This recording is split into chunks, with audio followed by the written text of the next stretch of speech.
Tagalog Tuts! Hello mga ka-T-Tuts, magsisimula na tayo sa ating gagawing web application. Isa sa gagawin natin ay e-commerce. Kung hindi kayo pamilyar kay e-commerce, si e-commerce is siyang e-business or electronic business kung saan pwede kayo magbenta o bumili ng mga goods and services. Pwedeng using your cellphone, laptop, or kung mahilig kayo mag-online shopping, familiar na sa inyo si Lazada sa si Shopee.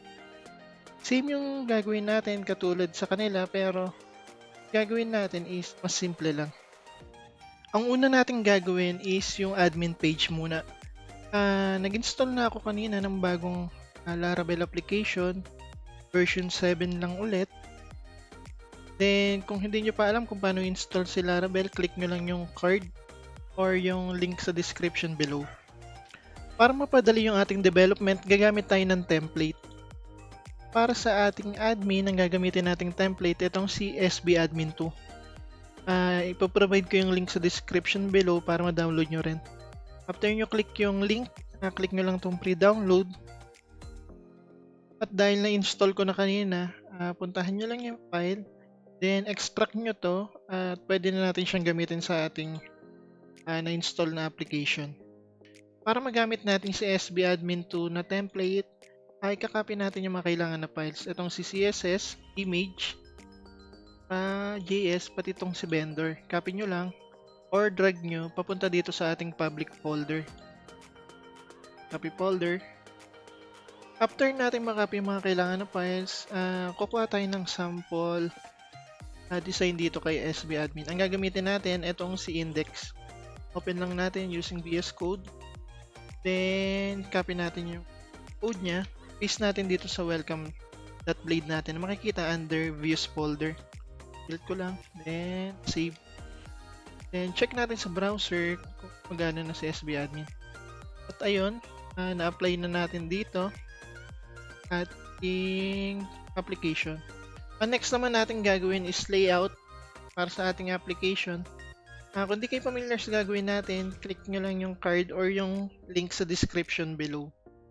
Para gawin yun, balik tayo dito sa ating project. Then, under resources folder and views folder, gagawa tayo ng panibagong folder dito. Tatawagin nating layout.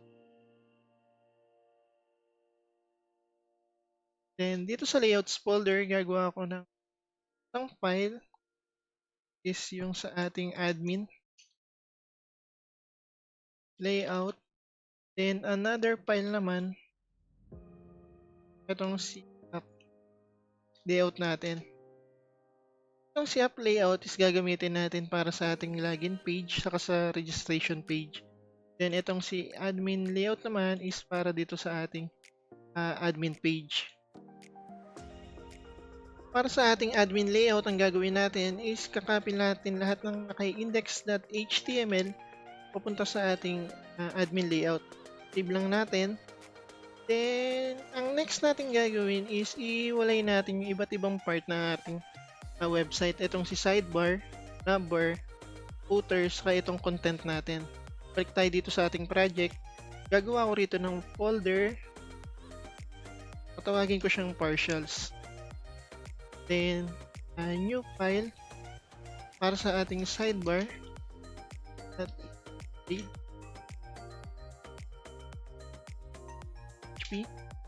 Another file naman para sa ating navbar. And sa ating footer. Lipat na natin yung sidebar galing dito sa ating admin layout. Itong sidebar na to, copy nyo lang.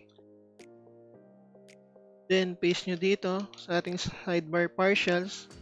And si navbar, itong top bar, copy nyo lang to. Then paste sa ating navbar. And ang panguli si footer.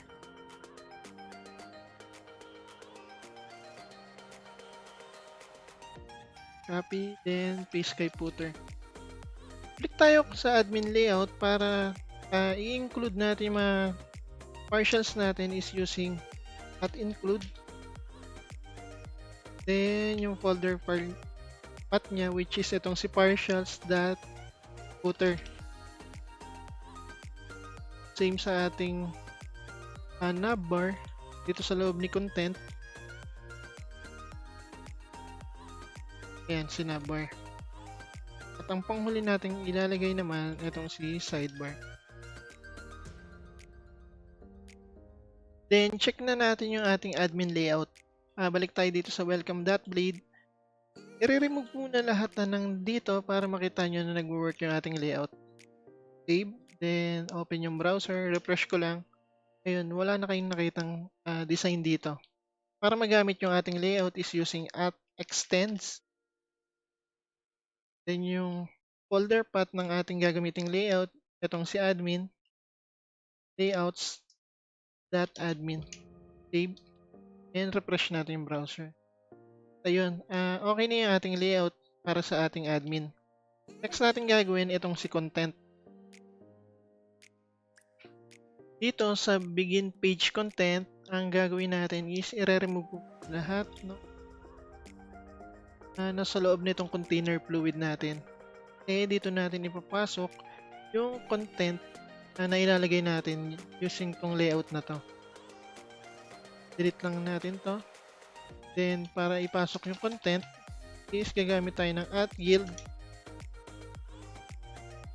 Tatawagin natin siyang content. Save natin. Balik tayo dito sa ating welcome.blade.php.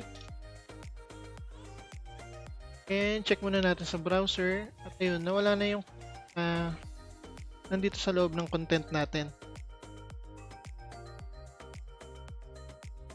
Para magkaroon ng laman yan is using section, then yung content, try natin maglagay muna ng h1 tag rito.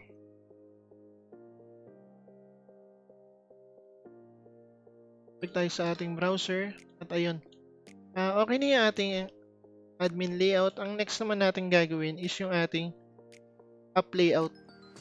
Para sa ating app layout, balik tayo dito sa ating project. Ang gagawin ko is ikakopy ko lahat ng nandito sa ating admin layout sa ating app layout.